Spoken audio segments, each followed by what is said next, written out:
At James Ling High School, students are allowed to have their phones on them, but aren't supposed to use them in class.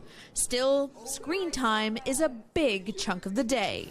6-7 hours a day. Half of grade 6 students in Quebec own a phone.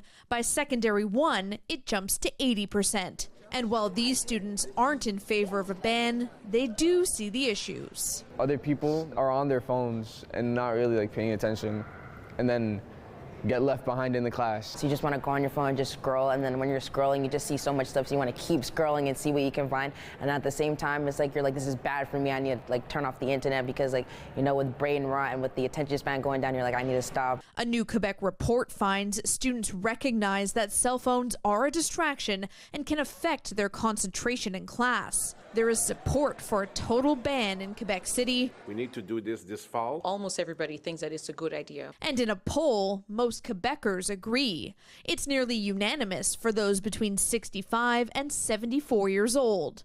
But it's not so popular for those under 17. The English Parents Committee of Quebec is against a ban, saying for many it's a question of security. A lot of the Anglophone community has to travel vast distances to get to school. Get about Montreal. The second you go out of Montreal, you're looking at children sometimes being in the bus over an hour.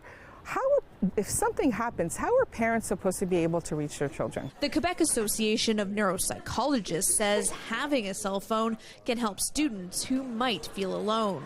If some students don't have that support system with friends at school, they can have it. And also, it can be both. You can have friends at school, but you need some external support. Back at James Ling, it's a balance between teaching digital literacy and fighting distraction. To introduce students to healthy use of their devices, sometimes we can find ourselves wrestling with the students to ensure that they are staying on task, as the phone is quite distracting.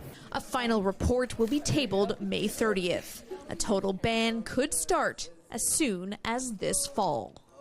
Kelly Gregg, CTV News.